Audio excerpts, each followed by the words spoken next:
Paulo nunca dudó. Había hecho lo que debía hacer, pero su confianza se veía amenazada.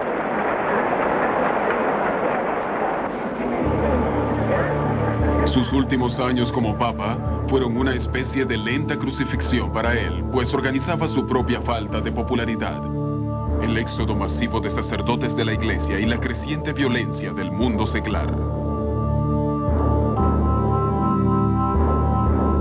Murió en 1978. Su sencillo ataúd desprovisto de todas vestiduras. Un símbolo de uno de los más grandes, pero también más atribulados pontífices de los tiempos modernos.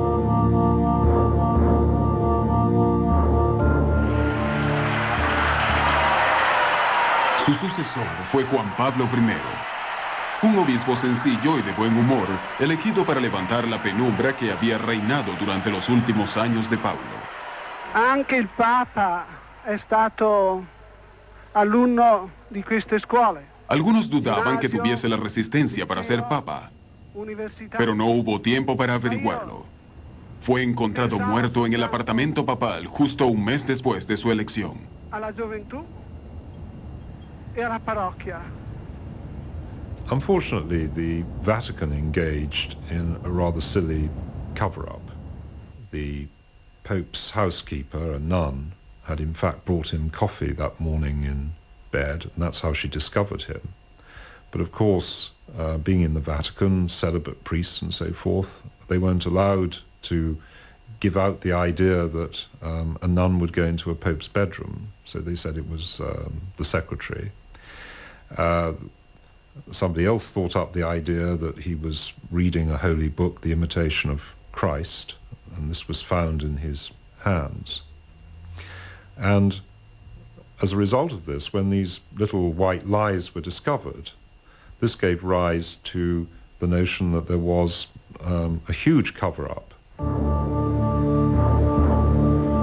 Circularon rumores sensacionales.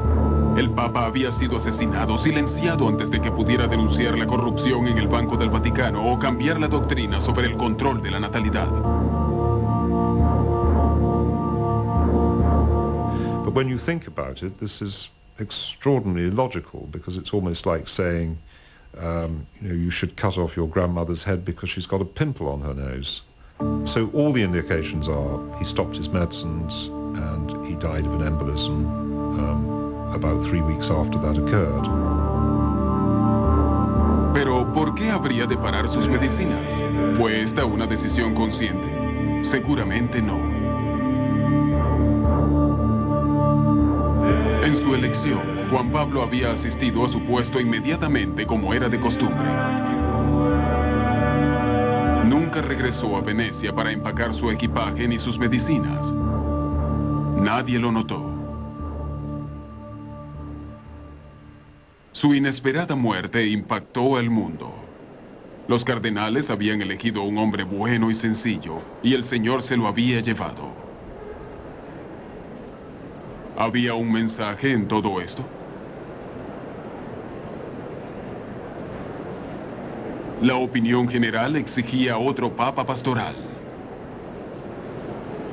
¿Pero quién?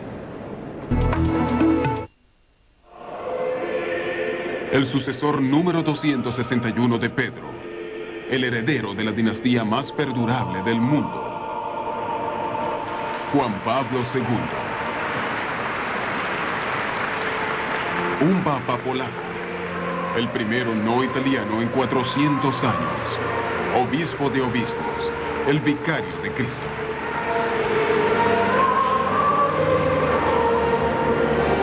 Es una paradoja.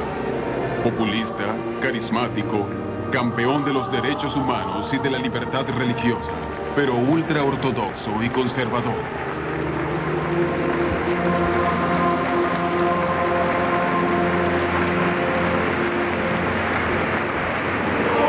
Un hombre convencido de su supremacía, designado por Dios.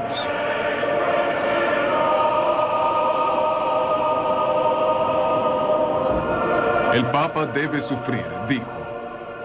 Él ha sufrido. Tuvo una infancia ligada a la tragedia, la muerte de su madre y su hermano. La expoliación política de su amada Polonia, primero por los nazis, luego por los comunistas.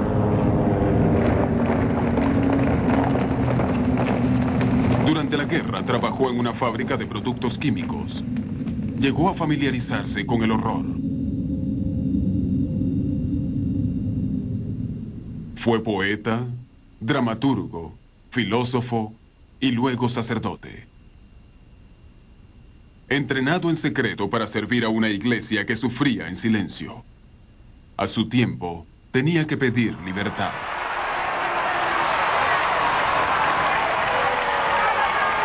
En 1979, Karol Wojtyła regresa a Polonia como Juan Pablo II. Este fue el saludo de un país que bajo el régimen comunista era oficialmente ateo. Roma, una misa para la familia.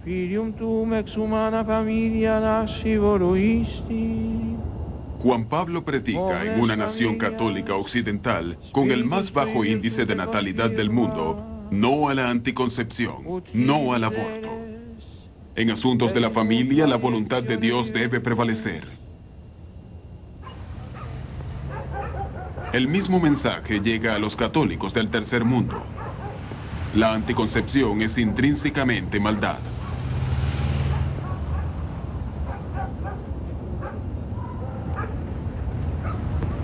Sin embargo, al perpetuar la vida humana, la pobreza y el SIDA amenazan a los más vulnerables de la sociedad y a muchos les cuesta creer que esta sea la voluntad de Dios. Pietro lo confesó con la parola e con sangue, figlio del Dio vivente. Juan Pablo no tiene dudas. La controversia estallará. Se debe confiar en su palabra y aprenderla de memoria.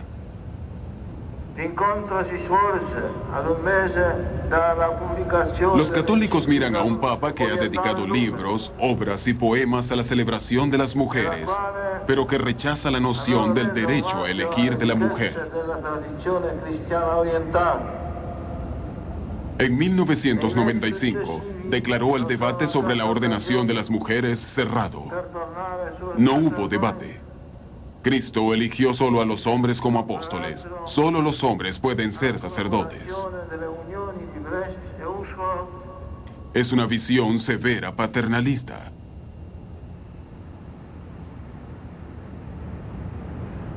En otros temas, la actitud del Papa es liberal y más abierta. Fascinado por el judaísmo, se convierte en el primer papa en visitar la sinagoga de Roma y ha iniciado actos de adoración con muchos otros tipos de fe.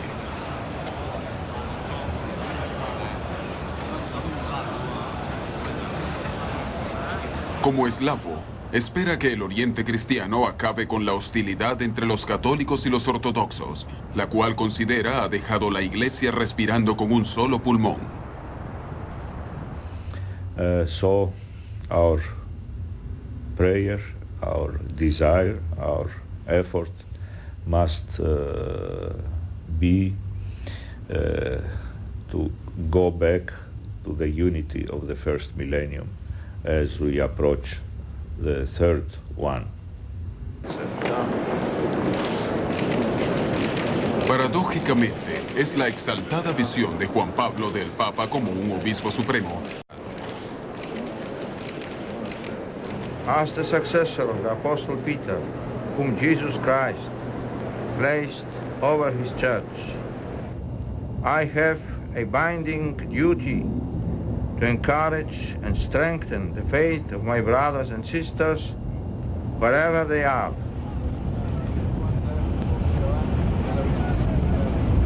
Un papa misionero de energía titánica. Veterano de 70 tours internacionales, Juan Pablo ha llegado al pueblo.